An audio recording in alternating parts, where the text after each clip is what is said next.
আর ছাত্র শিবিরকে একটা ধন্যবাদ জানাতে হয়, যখন আমরা গাড়ির পিছনে দৌড়াচ্ছি তখন ছাত্র শিবির দেশের পিছনে দৌড়াচ্ছে। আমার পিছনে দৌড়ানো বন্ধ করতে হবে।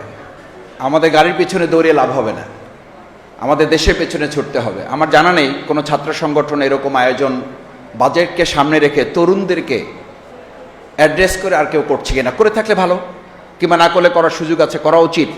আমি বলছি না ছাত্র শিবিরই করে শেষ হয়ে যাক, করা উচিত। আমাদের গাড়ির পিছনে যত দৌড়ানো দরকার তার চেয়ে আমাদের দেশের পিছনে, সূচকের পিছনে। আপনি দেখবেন এখানে প্রবন্ধকার বাংলাদেশ, ভিয়েতনাম, থাইল্যান্ড, দক্ষিণ কোরিয়া, ভারত সূচকগুলো দিয়েছে। আল্লাহর খাস মেহরবানি, আমি দেখার চেষ্টা করেছি ম্যাক্সিমাম সূচকগুলোতে আমরা পিছনে পড়ে আছি। কারণ আমরা তো দৌড়ে দেশে না, আমরা তো দৌড় গাড়ির পিছনে। এবং এটা যে শুধু 2026-এ দৌড়ানো হচ্ছে তা না, এরকম দৌড়িয়ে আমাদের বহু ছেলেদেরকে গাড়ির নিচে পড়ে মারাও যেতে হয়েছে। এই গাড়ির নিচে পড়ে মারা যাওয়ার কারণে জুলাইয়ে যারা গুলিতে মারা গেছে তাদেরকে আমরা এখন ভুলতে বসেছি। কেন ভুলতে বসেছি জানেন? আমি একটু প্রবন্ধকারকে সমালোচনাও করি, এই অর্থে করি যে এখন যেখানে দাঁড়িয়ে আপনারা কথা বলছি, মাথায় রাখা উচিত আমাদের বলছি না, আমাদের, যে এই বহু মানুষেরাই আমাদের এখানে থাকার কথা না, জেলখানায় থাকার কথা। যাদের জন্য আজকে এই আলোচনা করার সুযোগ পাচ্ছি, এই বাজেট নিয়ে কথা বলতে পারছি, সংসদে যেতে পারছি, তাদের নিয়ে কিন্তু এখানে তরুণরাই তো জীবন দিয়েছে। শিক্ষার্থীদের উপরে ভিত্তি করে এই আন্দোলনটা একটা পর্যায়ে গিয়েছে। এটা নিয়ে কেউ কথা বলেন, কেউ রান করেছেন, কেউ 300 রান একসাথে করে ফেলে দিয়েছেন, নানান কথা রয়েছে। যত কথাই থাকুক, একটা কথা তো আপনারা চোখের পানি ফেলতে গাড়িতে বসে বসে স্বীকার করেছেন, আহারে এই তরুণ বাচ্চাদের রক্তের উপরে ভিত্তি করে আমরা আজ মুক্ত হতে পেরেছি। তো মুক্ত হতে পেরেছি, তাদের কথা কোথায়? আমি প্রথমেই বলতে চাই, জুলাই আন্দোলনে যে সমস্ত তরুণ শহীদ পরিবারদেরকে রক্তের এবং গুলির মুখে দাঁড়াতে হয়েছে, তাদের কথা অবশ্যই বাজেটে সম্পৃক্ত করে তাদেরকে অগ্রাধিকার ভিত্তিতে রাখতে হবে। আপনি কোথায় আলোচনা করছেন? আপনি কি জানেন যে এখন আবু সাইদকে বলা হচ্ছে সে এডিক্টেড ছিল এবং সে আরো অনেক কিছু ছিল। এই কথা যারা বলে তারা এখন আমাদের চোখের সামনে, তারা বাইরে, তাদেরকে গ্রেফতার করা হয় না, তাদেরকে গ্রেফতার করতে হবে। না হলে আপনি নিশ্চিত থাকেন আপনাকেও কালকে গ্রেফতারের জন্য, আপনি জুলাই যোদ্ধা পরিচয় দিবেন, জুলাই কার্ড দেখাবেন, আপনাকে গ্রেফতারের জন্য ব্যবস্থা করা হবে। কারণ কোন ফ্যাসিস্টই, আমি তো বরং অবাক হই যে বিগত ফ্যাসিস্ট 17 বছরে তৈরি হয়েছে, আর বর্তমান কোন নব্য ফ্যাসিস্ট তৈরি হইতে তারও সময় লাগতেছে না। 2 মাসে ফ্যাসিস্ট তৈরি হয়ে যাচ্ছে, 3 মাসে ফ্যাসিস্ট তৈরি হয়ে যাচ্ছে। আমাদের পার্শ্ববর্তী একটা রাষ্ট্রে তারা পেয়েছে জুলাই থেকে তৈরি হওয়া বালেন্দ্র শাহ, সে এসেই প্রথম প্রাইভেট স্কুলগুলো বন্ধ করে দিয়ে একটা যুগান্তকারী সিদ্ধান্ত নিয়ে বলল, সরকারের, আমি মন্ত্রী, আমার সন্তানও এই সরকারি স্কুলে পড়তে হবে, বাধ্য। আমার শিক্ষামন্ত্রী, নকল করা যাবে না, পড়তে হবে। এই ডায়লগ দিয়ে আমাদের তরুণদেরকে এখন ট্রোলের মুখে পড়েছেন। কই, আপনি তো এরকম একটা যুগান্তকারী সিদ্ধান্ত নিতে পারলেন না। কারণ আমরা বালেন্দ্র শাহ পাই নাই, আমরা পেয়েছি আমাদের উপরে চাপিয়ে দেওয়া একজন বাইরে থেকে এসে প্রধানমন্ত্রী, যাকে ডক্টর মাহমুদুর রহমান বলেছিলেন, আমার কথা না, ডক্টর মাহমুদুর রহমান বলেছিলেন, জনাব তারেক রহমান আপনি বক্তব্য দিয়েছেন ইসের মাধ্যমে, অনলাইনে কথা বলেছেন, আপনি এখানে কি ঘটেছে জানেন না, 15 মিনিট আপনাকে এটা বলা যাবে না। যদি সুযোগ দেন দয়া করে, তাহলে কোনো একটা সময় নিয়ে আপনাকে এগুলো বলা হবে। আর আপনার আশেপাশে যারা আপনাকে তথ্যগুলো দেয়, আপনাকে সঠিক তথ্যটা দেয় না, যার কারণে আপনার কথা বলার পরিবর্তে আপনার কথাগুলোকে অন্য একজনকে বলে দিতে হয়। আবার যে বলে সেও আবার আরেক জায়গা থেকে যুক্ত হয়ে বাংলাদেশে ওখানে গুম থাকা অবস্থায় কথা বলেছেন বলে কথিত আছে। সম্মানিত সাংবাদিক বৃন্দ, উপস্থিত সুধীমণ্ডলী, তরুণরা, এরকম কোন পরিস্থিতিতে বাজেট নিয়ে খুব আলোচনা করে লাভ হবে না। কারণ কি জানেন, আমরা ওই সংসদে কথা বলার সংসদ অধিবেশনের মুলতবি হওয়ার ফাঁকে যখন লেজার হয় আর কি, ব্রেক হয়, আমরা বলি, নিজেরা হাসাহাসি করি, স্কুল ছুটি হয়েছে, চলেন একটু চা খাই। তো চা খাওয়ার ফাঁকে সরকার এবং আমরা যারা আছি সবাই মিলে আলোচনার একটা কথা, নাই নাই এবং নাই। আমাদের শ্রদ্ধেয় অন্তর্বর্তীকালীন সরকারের মাননীয় প্রধান উপদেষ্টা 3 zeros কথা বলেছিলেন, আর আমরা এখন এই সরকারে বলি এই সরকারে 3 0 আছে, এটাও 3 zeros। সেটা হলো নাই, নাই এবং নাই। মাননীয় স্পিকারের কাছে যখন সংসদ সদস্যরা বলেন আমার হাসপাতালটা অসুস্থ, এটাকে একটু সুস্থ করার উদ্যোগ নেবেন মাননীয় স্পিকার, আপনি একটু মন্ত্রী মহোদয়ের দৃষ্টি আকর্ষণ করবেন। স্পিকারের জায়গা থেকে তখন তিনি বলেন আমার এলাকারও একই অবস্থা, আমি তো এটা বলতেও পারি না, আমি এমন জায়গায় আছি আমার তো বলারও সুযোগ নাই, আপনি আমার পক্ষে একটু বলে দেন, আপনাকে 1 মিনিট সময় বাড়াই দিলাম। This is scenario. এটাকে আমরা বলে থাকি সর্বাঙ্গে ব্যথা, ওষুধ দেবেন কোথায়। মাননীয় বিরোধী দলীয় নেতা তার সংসদীয় বক্তব্যের প্রথম অধিবেশনে কনক্লুশনে যখন বললেন দুটো জায়গায় আমাদেরকে একমত হতে হবে, শিক্ষা এবং স্বাস্থ্যে বাজেটে আমাদের অগ্রাধিকার দিতে হবে। মাননীয় প্রধানমন্ত্রীর বক্তব্য তো আমি সামনে থেকে শুনেছি, সামনাসামনি। আমি ছোট মানুষ, সৌভাগ্য যে একেবারে বলা যায় ফেস টু ফেস বসার সুযোগ আর কি, যদিও এক বেঞ্চ পড়ে, কিন্তু ফেস টু ফেস বসার সুযোগ এবং কথা বলার স্কোপ আছে, মানে কথা শোনার একদম আই কন্ট্যাক্টে কথা শোনার সুযোগ আছে। আমি তো শুনেছি উনি বলেছেন যে মাননীয় বিরোধী দলীয় নেতা আমির জামাত ডাক্তার শফিকুর রহমান যে শিক্ষা এবং স্বাস্থ্যের অগ্রাধিকারের ব্যাপারে বলেছেন, এটার ব্যাপারে একমত। কিন্তু আমরা তো এখন পর্যন্ত যা প্রস্তাবনা আলোচনা দেখছি 9 লক্ষ কোটি টাকার বাজেটের মধ্যে স্বাস্থ্য এবং শিক্ষাকে রাখা হয়েছে 3য় এবং 4র্থ ধাপে রেখেছেন, ভালো কথা। তাও তো কত 1.1 কি আগাইছি আমরা, তাহলে আমরা কি অগ্রাধিকার দিতে পারলাম? নিশ্চয়ই আমাদের অবকাঠামো, আমাদের পরিবহন সেক্টরকে আপনারা 2.25-এ রেখেছেন, ভালো কথা। সামাজিক নিরাপত্তার ক্ষেত্রে আপনারা 1.62-তে রেখেছেন, ভালো কথা। কিন্তু আমরা আমাদের শিক্ষায় যেটাকে আমরা একমত হলাম সংসদে আলোচনা করে, বিরোধী দলীয় নেতা এবং আপনি সরকার দলীয় নেতা আপনারা একমত হলেন একরকম আলোচনার ভিত্তিতে যে হ্যাঁ ইয়েস এটা আমরা একমত, বিরোধী দলীয় নেতা ডাক্তার শফিকুর রহমান যে প্রসঙ্গ টেনেছেন এটার ব্যাপারে আমাদের একমত হইতে হবে যে স্বাস্থ্য এবং শিক্ষা খাতে আমাদের অগ্রাধিকার দেবে, সেটা তো আমরা লক্ষ্য করছি না। 9 লক্ষ কোটি টাকার বাজেট, 9 লক্ষ কোটি টাকার বাজেট কি আনবেন আপনি? আমার তো বিগত 2009 থেকে 2024 সাল পর্যন্ত 28 লক্ষ কোটি টাকা বাইরে পড়ে আছে পাচার হয়ে।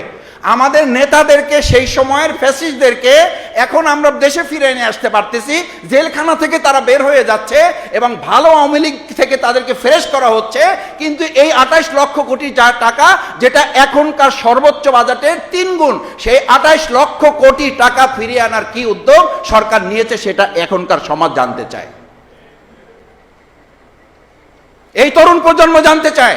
আপনি 9 লক্ষ কোটি টাকার উপরে যে বাজেট নির্ধারণ করেছেন, 28 লক্ষ কোটি টাকা তো আমার দেশ থেকে বাইরে পাচার হয়ে আছে। সংসদে তো আমরা জানতে চেয়েছিলাম এই পাচার রোধে কি ব্যবস্থা নিয়েছেন। পাচার রোধে ব্যবস্থা নাই, পাচারকারীর সবচেয়ে বড় দোষর এস আলম, তাকে ফিরিয়ে নিয়ে এসে এবং তাকে এখন ব্যাংকে বসানোর জন্য সমস্ত প্রক্রিয়ার সাথে সরকার জড়িত থাকছে। This is very unfortunate. কারণ আমরা বালেন্দ্র শাহ পাই নাই, আমাদের এই গণ অভ্যুত্থান থেকে তৈরি হওয়া নেতাদেরকে আমরা বসাতে পারি নাই। সুতরাং খুব বেশি আশা করে লাভ হবে না। কেন লাভ হবে না এটা আমার কথা না, এটা ওনাদেরই কথা। আমাদের শিক্ষায় আমরা তো শেষ হয়ে গেছি। শেষ হয়ে গেছি কেন? শেষ হয়ে গেছি এই অর্থে, আমার এক শিক্ষক ছিলেন, উনি বলতেন, পিএইচডি সুপারভাইজার ছিলেন, তো বলতেন আমাদের শিক্ষা সম্পর্কে যদি ধারণা নিতে চাও তাহলে এই ছোট 3টা লাইনেই যথেষ্ট। আমি বললাম এটা কি লাইন না গল্প? বলছি এটা অনুগল্প। শিক্ষক রাত্রিবেলা প্রাইভেট পড়াচ্ছে, ছাত্রকে বলছে বাইরে গিয়ে দেখো যে এখন কি অবস্থা, রাত না দিন। তো সে বাইরে গিয়ে ছাত্রের অবস্থা বুঝেন আর কি, বাইরে গিয়ে বলছে যে স্যার বাইরে এত অন্ধকার, রাত না দিন কিছুই বোঝা যাচ্ছে না। শিক্ষক আবার ওই মাপের, আলোচনার জন্য বলছি, শিক্ষক আবার ওই মাপের। শিক্ষক বলতেছে বোকা নাকি, একটা হেরিকেন নিয়ে তো যাইতে পারতা তুমি, হেরিকেন নিয়ে নেকে গেলে তাহলে দেখে বোঝা যাবে এটা রাত না দিন। আর ছাত্র বলতেছে এত অন্ধকার, রাত না দিন কিছুই বোঝা যাচ্ছে না। আপনি আমাদের শিক্ষা বাজেটে কোন প্রসঙ্গে আলোচনা করবেন?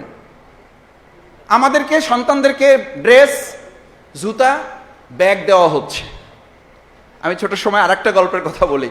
আমাদের শিক্ষক বলছিলেন রুটি নেবা না চাবি নেবা? তা আমরা বলছিলাম তো আমাদের রুটি দরকার, ক্ষুধা আছে, আমাদের তো ক্ষুধা, আমাদের রুটি দরকার, তা আমরা তো রুটি চাই। বলছি যে না রুটি না, চাবি নিতে হবে। আল্লাহ চাবি দিয়ে কি করবেন? বলছে চাবিটা পেলে পুরো রুটির দোকানটা পেয়ে যাবা। আমি ওটা তো সময় সাপেক্ষ ব্যাপার, পরিশ্রমের ব্যাপার, চাবি নিতে হবে, তালা খুলতে হবে, পাওয়া যাবে যাবে না। আমরা বাংলাদেশের মানুষ নগদে বিশ্বাসী, নগদ যা পাওয়া হাত পেতে নাও, রুটি পেয়েছি ওইটা নিয়ে চলে গেলাম। আমাদেরকে এখন আমাদের সন্তানদেরকে, যেখানে আমি আমার উপজেলার কথা বলি, যেখানে আমার প্রায় কয়েক শত শিক্ষকের অভাব প্রাইমারি, হাই স্কুল, কলেজগুলোতে, সেখানে আমার সন্তানদেরকে শিক্ষক না দিয়ে, শিক্ষার মান না দিয়ে তাদেরকে আপনি ব্যাগ দিচ্ছেন। এই ব্যাগ, জুতা এবং তাদের ফিডিং যে মিল দেওয়া হচ্ছে, মূলত এটার মধ্য দিয়ে দলীয় কর্মীদের কোথাও কোথাও পুনর্বাসন করা ছাড়া ব্যক্তিগতভাবে আমি মনে করি এটার কোনো মূল্যায়ন হবে না। কেন হবে না জানেন? ওই আলোচনা সংসদের সুযোগ থাকলে করব। ওখানে তো স্পিকার তাও মানে কিছু সময় দেয়, এখানে স্পিকার অলরেডি স্লিপ দিয়ে দিচ্ছে, শেষ করতে হবে। সেই জন্য আমাদের এই ফিডিং মিল, আমাদের মিড ডে মিল, আমাদের স্কুল ড্রেস, এগুলো দরকার আছে, আমি বলছি না। কিন্তু এগুলোকে যদি আপনি বাস্তবায়ন করতে চান, তাহলে আপনার তো ঘোস্ট স্টুডেন্ট। এটার জন্য কি হচ্ছে, আমি স্কুলে কিছু মানে জনপ্রতিনিধি হিসাবে না, সেবক হিসেবে যাওয়ার সুযোগ হয়েছে। গিয়ে আমি দেখলাম যে ঘোস্ট স্টুডেন্ট, তাদের কি দেখানো হচ্ছে, মানে কাল্পনিক শিক্ষার্থী তৈরি করা হচ্ছে। ওই যে রুটি পাওয়ার জন্য, কলা পাওয়ার জন্য, ব্যাগ পাওয়ার জন্য এখনই শুরু হয়ে গেছে। এরপরে আপনি সেখানে কি আমাদের পক্ষ থেকে আমরা সেই জায়গায় ডিসেবিলিটি ইনক্লুশন, আমাদের প্রতিবন্ধী যাদেরকে অন্তর্ভুক্ত করার কথা, তাদেরকে আমরা করতে পারছি আমাদের শিক্ষা বাজেটে? সেই বাজেটে কতখানি তাদেরকে অগ্রাধিকার দেওয়া হচ্ছে? এরপর যদি আমরা আলোচনা করি লার্নিং আউটকামটা কি, আমাদের শিক্ষা বাজেটে যেটা নির্ধারণ করা হয়েছে, লার্নিং আউটকামটা আমাদের বলা হয়ে থাকে যে আমরা 73 ফেরকার মধ্যে আছি। হাদিসে বলা আছে, আমি হাদিসটাকে এই জন্য সামনে রাখছি, যে আকীদায় তো আমরা 73 ফেরকার মধ্যে আছি, এক ফেরকা বাদ দিয়ে, বাকি 72 ফেরকা বাদ দিয়ে এক ফেরকা জান্নাতে যাবে। আর আমাদের জাতিগত বিভেদ আপনি দূর করবেন কিভাবে? আমাদেরকে তো কাকড়া জাতিকে পরিণত করে রাখা হয়েছে। মাওলানা দেলোয়ার হোসেন সাঈদী রাহিমাহুল্লাহ বলতেন, আমরা কাকড়া জাতি থেকে কখনো ইলিশে জাতিতে পরিণত হতে পারলাম না। কাকড়া জাতি কেন? আমাদের শিক্ষা ব্যবস্থাকে 13টা ধারায় রূপান্তরিত করে রাখা হয়েছে। 13টা ধারা, এই 13 ধারাকে এক ধারায় কখন নিয়ে আসবেন? এটা নিয়ে আসতে সরকার বলবে আমাদের সময় শেষ, আর একবার ভোট দেন আমাদেরকে। এই আর একবার ভোট দেওয়ার জন্য প্রস্তুতি নেন, তারপর বাজেট নিয়ে আলোচনা করেন। কারণ এই 13 ধারাকে আপনি এক ধারায় কবে নিয়ে আসতে পারবেন? না নিয়ে আসা পর্যন্ত লার্নিং আউটকামে আপনি যেতে পারবেন না। টিচার কোয়ালিটির ব্যাপারে পরিষ্কার বক্তব্য আছে। সর্ষে যদি ক্ষেত খায়, তাহলে ক্ষেত রক্ষা করবে কে? এই ক্ষেত রক্ষা করার কেউ নাই।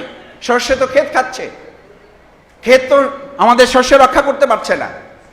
সেই জায়গাটা আমরা ট্রান্সপারেন্ট প্রকিউরমেন্ট যে জায়গাটা আমরা বলি, স্বচ্ছ ক্রয় ক্ষমতা আমাদের নাই।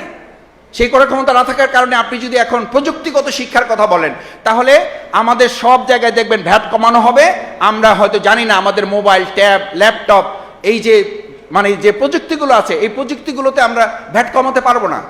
যদি ভ্যাট কমাতে পারেন তাহলে ভালো, গুড। সেই জায়গাটা আমাদেরকে দেখতে হবে। আমাদের সন্তানরা যেন সেখানে ভূমিকা রাখতে পারে, আমাদের তরুণরা যেন সেখানে কথা বলতে পারে, তরুণরা যেন সেখানে দক্ষতা অর্জন করতে পারে। মাস্টার্স পাস করার পরে 5000 চাকরির জন্য ঘুরবে কেন?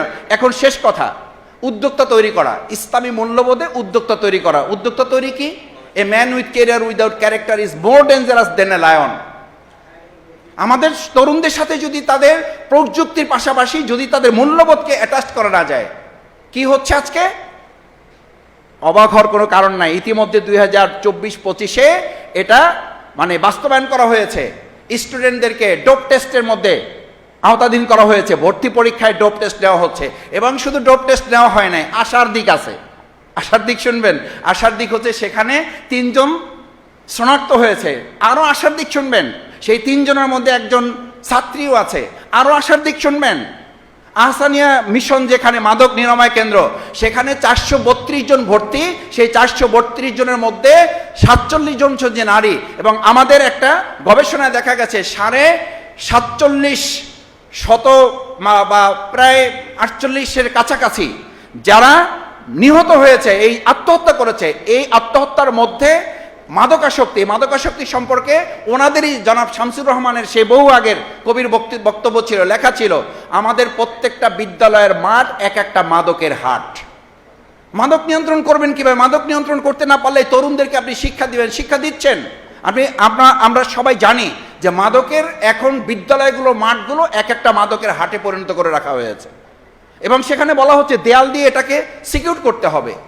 সম্মানিত উপস্থিতি, সাংবাদিক বন্ধুগণ, বাজেটের তরুণ ভাবনার শেষ অংশে আমি এইটুকু অনুরোধ করতে চাই, সরকারকে আহ্বান জানাতে চাই, আসেন, মনে আছে তেলের লাইন বন্ধ করার জন্য বিরোধী দলীয় নেতা একটা প্রস্তাবনা দিয়েছিলেন, সেই প্রস্তাবনা আলোচনা করতে রাজি হচ্ছিলেন না, প্রথম দিকে রাজিই হন নাই, বলছে যে এটা ঠিক হয়ে যাবে, এটা আর্টিফিশিয়াল।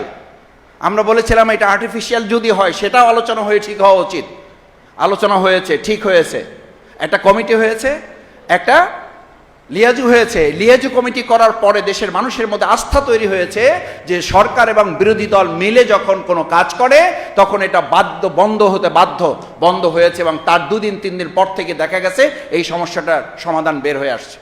আমি যেটা বলছি সবশেষ, এই বাজেট নিয়ে যেটা আপনারা উপস্থাপন করবেন 2/3 মেজরিটি দিয়ে যেন আল্লাহর রস্তে আপনারা ঘাড়ের উপরে চাপিয়ে দিয়ে বাজেট পাশ করার মানসিকতা নিয়ে সংসদে যাবেন না। আলোচনার ভিত্তিতে দেশ এবং জাতির কল্যাণে তরুণদের, বিশেষ করে 2024-এর জুলাই আগস্টের গণ অভ্যুত্থানের মধ্য দিয়ে যে নতুন বাংলাদেশ বিনির্মাণের কথা ছিল, সেই নতুন বাংলাদেশ বিনির্মাণে আমাদের আগামী দিনের বাজেট হবে একটা মানবিক বাংলাদেশের বাজেট। সেই বাজেট হবে আমরা সূচকের দিকে এগিয়ে যাব, গাড়ির দিকে এগিয়ে যাব না, আমরা এগিয়ে যাব আমাদের সুন্দর বাংলাদেশ বিনির্মাণের দিকে। সেই প্রত্যাশা ব্যক্ত করে আবারও ছাত্র শিবিরকে ধন্যবাদ জানিয়ে আমার কথা শেষ করছি। আল্লাহ হাফেজ। আসসালামু আলাইকুম রহমতুল্লাহ।